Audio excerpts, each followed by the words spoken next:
কোটা সংস্কার আন্দোলন শুরু করি এবং সফল আন্দোলনের পরেও আমাদের দাবি দাওয়া আদায় হয়েছিল। আবার কোটাটা এবার আদালতের মাধ্যমে এসেছিল। আমরা 2021 সালে যখন আমরা মনে করেছি যে রাষ্ট্রের প্রতিটা সেক্টরে এরকম কোটা কিংবা চাকরির মতো অনেক বৈষম্য অনিয়ম আছে যেখানে মানুষ অবিচার এবং অন্যায়ের শিকার হচ্ছে, সেটার একটা পরিবর্তন দরকার। যেই কারণে আমরা কোটা সংস্কার আন্দোলন থেকে এই রাষ্ট্র সংস্কারের আন্দোলনের অংশ হিসেবে আমরা বলেছি যে এই বিদ্যমান দুর্বৃত্তায়িত রাজনীতি, ডাইনাস্টি বেসড রাজনীতির বাইরে একটা অল্টারনেটিভ পজিটিভ পলিটিক্স এই দেশে থাকতে হবে। একটা থার্ড পার্টিকে এনিহাউ বেরিয়ে আসতে হবে, কারণ এই দুই দলের শাসন ব্যবস্থা তো আমরা দেখেছি, যেই লাভ সেই পদ, মোটামুটি এরকমই যখন ছিল। এরকম কনসেপ্ট থেকে আমাদের ঘোষণাপত্র, এখন বক্তব্য যদি অনেকে কষ্টকর বলার কিছু নাই, কিন্তু বাস্তবতা এই আমাদের যে কমিটমেন্ট, আমাদের ঘোষণাপত্রে আমরা পরিষ্কারভাবেই বলেছিলাম যে আমরা একটা নতুন রাজনীতি আমরা একটা চাই। সেই জায়গা থেকে আজকে সরকারি কর্মকর্তা কর্মচারীদের মধ্যে, কর্মচারী নিচের লেভেলে আপনার উচ্চমান সহকারী, সহকারী মান সহকারী, সাত লিপিকার, এরকম তো তাদের বৈষম্যটা হচ্ছে যে যারা সচিবালয়, বঙ্গভবন, গণভবনে চাকরি করে একই আপনার যোগ্যতা নিয়ে একই পদে ঢুকিয়ে তাদের বেতনের গ্রেড হচ্ছে সম্ভবত 10, আর যারা অন্যান্য অধিদপ্তরে থাকে তাদের হচ্ছে 14। এইটা নিয়ে তারা দীর্ঘদিনের ক্ষোভ এবং আন্দোলন সংগ্রাম। আমি বলেছি আমি আপনাদের দাবি দেওয়া আদায় করার জন্য, এই বৈষম্য নিরসন করার জন্য আমি শেষ পর্যন্ত থাকবো। কিন্তু পরিষ্কারভাবে আমরা একটা কথা বলেছি যে এই মুহূর্তে কোনো আন্দোলন সংগ্রাম করা যাবে না। আমরা আলাপ আলোচনার মধ্যে দিয়ে আপনাদের দাবি আদায় সহ যাদের অভিযোগ আছে সেটা আমরা পাশে থাকবো, কিন্তু সরকারকে স্টেবল করার জন্য এখন আনকন্ডিশনাল আমাদেরকে সমর্থন দিতে হবে, কাজ করতে হবে। সো এই মুহূর্তে কোন ধরনের মাঠের মুভমেন্ট কিংবা অযথা একটা প্রেস ক্লাবে গ্যাদারিং, এই আপনার শাহবাগে গ্যাদারিং, এটাতে আমরা সমর্থন দেব না নৈতিকভাবে, এটা আমি একটু ক্লিয়ার করে দিই। আজকের প্রসঙ্গে যেটা আমরা বলতে চাই যে যুব অধিকার পরিষদের প্রতিষ্ঠা বার্ষিকী উপলক্ষে যেহেতু দেশের পূর্বাঞ্চলের রাজ্যগুলো সহ জেলাগুলো সহ অনেক জায়গায় বন্যায় প্রায় 8 কোটি মানুষ দুর্ভোগের শিকার, ইতিমধ্যেই গণ অধিকার পরিষদ এবং অঙ্গ সংগঠনের নেতৃবৃন্দ টিম আকারে সারা জেলায় কাজ করছে। এখন যেহেতু পানি কিংবা যোগাযোগ না থাকার ফলে আবার পরিচিত মুখ না গেলে মিডিয়া সেটা কাভার দেয় না, যে কারণে তাদের কার্যক্রমগুলো পত্রপত্রিকা বা মিডিয়াতে আসছে না, বাট তারা ব্যাপক পরিসরে কাজ করছে।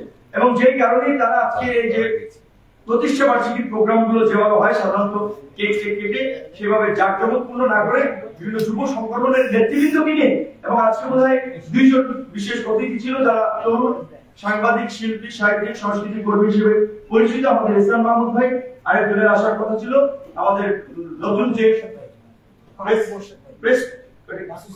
বাসুশের যে আপনার পরিচালক পদে নিয়োগ হয়েছেন বা বাবু মোর্শেদ ভাই, তারা আগেও যুব অধিকার, ছাত্র অধিকার আমাদের সাথে সবসময় ছিলেন।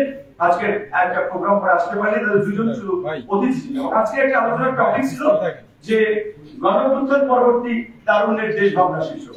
আমি গতানুগতিক কথা, আমি এখানে 2-3টা কথা বলে আমার আলোচনাটাকে আমি শেষ করে দিতে চাই।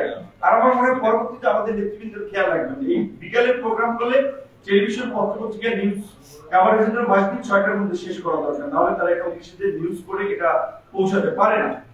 আমি এই যে তরুণদের এই মুহূর্তে বা তরুণদের সবচেয়ে ক্ষোভের জায়গাটা যদি দেখেন, সেটা বড় একটা কারণ হচ্ছে যে তাদের বেকারত্ব, কর্মসংস্থান নাই, এবং তরুণ এবং যুব সমাজকে ধ্বংস করার জন্য দেশে যে মাদকের ভয়াবহতা, এই দুটো বিষয়ে আমি মনে করি যে যুব অধিকারের কার্যক্রমে বিশেষ করে প্রায়োরিটি দেওয়া উচিত। একটা কথা আমাদের নেতৃবৃন্দ বলেছেন, সেখানে একটু কাজ করতে হয়। আমাদেরকে একজন শিক্ষক বলছিলেন যে তোমরা কোটা আন্দোলন নিয়ে করেছিলা, এটা তো দেশের বৃহত্তর স্বার্থের কোনো আন্দোলন ছিল না, দেশে গণতন্ত্র নাই, ভোটাধিকার নাই, বিচার বহির্ভূত হত্যাকাণ্ড হচ্ছে, এইগুলো নিয়ে তো তোমরা আন্দোলন করছো না। কতটা বাস্তব? আমরা 18 সালে বলেছিলাম আমরা তখন নিজেদের স্বার্থ কেন্দ্রিক যে কোটা সংস্কার হলে আমি দ্রুত চাকরিতে ঢুকে যেতে পারবো, আমার চাকরির ক্ষেত্রে একটা সম্ভাবনা তৈরি হবে। রিয়েলিটি ছিল ওইটাই, ওই জায়গা থেকে আসলে আমরা 18 সালে আন্দোলন করেছিলাম। পরবর্তীতে আমরা যখন সমাজের বাস্তবতা ধীরে ধীরে আমাদের মাথায় ঢুকেছে, আমরা সচক্ষে দেখেছি, তখন কিন্তু আমরা কোটা সংস্কার আন্দোলন সফল হওয়ার পরেও রাষ্ট্র সংস্কারের জন্য আবার এই আপনার রাজনৈতিক যাত্রায় আমরা শুরু করেছি। এইবার যদি ধরেন গণঅভ্যুত্থান হয়েছে, কিন্তু গণঅভ্যুত্থান কিন্তু কোনো প্ল্যান পরিকল্পনা ছিল না, এটা কেউ করতে পারবে না। কেউ যদি বলে সেটা স্রেফ একটা, আমি বলবো যে জাস্ট একটা বায়োগ্রাফির কথা। যদি কেউ বলেন যে আমি প্ল্যান করে থিওরি দিয়ে আমরা গণঅভ্যুত্থানের দিকে নিয়ে গেছিলাম, ছাত্রদের আন্দোলন ছিল তাদের এই যৌক্তিকতা নিয়ে। কোর্ট যদি একটা যৌক্তিক সলিউশন দিয়ে দিত তাহলে তো আন্দোলন অনেক আগে থেমে যেত। তাহলে আন্দোলনটা এই পর্যায়ে আসছে কেন, সেটার বাস্তবতা যদি আমি স্বাভাবিক চোখে দেখি, আমি স্বাভাবিকভাবে বিশ্লেষণ করি, আমার দৃষ্টিতে যে এই যে ছাত্রদের উপরে যে ক্রমাগত হামলা, নির্যাতন, নিপীড়ন, লাঞ্ছিত করা, এইটা সমগ্র মানুষকে টাচ করেছে, মানুষের সেন্সেশন তৈরি করেছে। বিশেষ করে ধরেন একজন বিশ্ববিদ্যালয়ের ছাত্র, সে পিসফুলি দাঁড়িয়েছে, বুক টান টান করেছে, ভাই গুলি করিস না, কিন্তু পুলিশ খুব হিরোইজম আকারে সেই নিরীহ মানুষটাকে শর্ট শর্ট করে গুলি করে ফেলে দিয়েছে। এটা কোন সুস্থ মানুষ আসলে নিতে পারে না। তো আন্দোলন আরো টিকা করেছে। আপনি যদি দেখেন যে সেটা পানি পানি করতে করতে মারা গেল। সে ধরেন ঢাকার একটা ভালো প্রতিষ্ঠান ছেলে, বা এরা এই ঢাকার মানে একটা তরুণদের মধ্যে একটা এটা টাচ করেছে যে একটা ছেলে ভলান্টিয়ারি করতেছে, সেখানে সে এইভাবে মৃত্যুবরণ করছে। এই ঘটনাগুলো কিন্তু মানুষকে টাচ করছে যে আন্দোলনে নামার জন্য।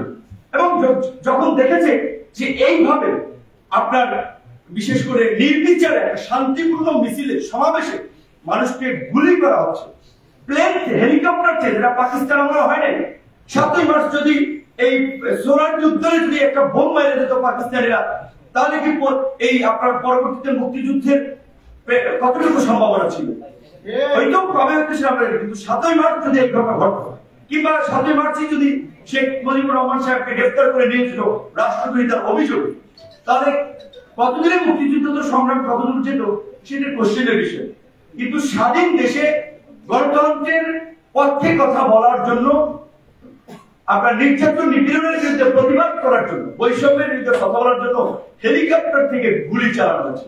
এবং শেষ পর্যন্ত শেখ হাসিনা কতটা ফেরোসাস হয়েছিলেন যে আসলে এটা ইমাজিন করার মতো না, যে তিনি বিশেষ নিরাপত্তায় নিয়োজিত এসএসএফ কে পর্যন্ত মানুষ মারার কাজে ব্যবহার করেছে। তো আমাদের ইসলাম ভাই যেটা বলছিলেন, এখন নতুন নতুন অনেক ঘটনার ভিডিও বেরোচ্ছে, কারণ মাঝখানে তো অনেক কিছু বেরোতে পারে, অনেক পোস্ট করতে পারে।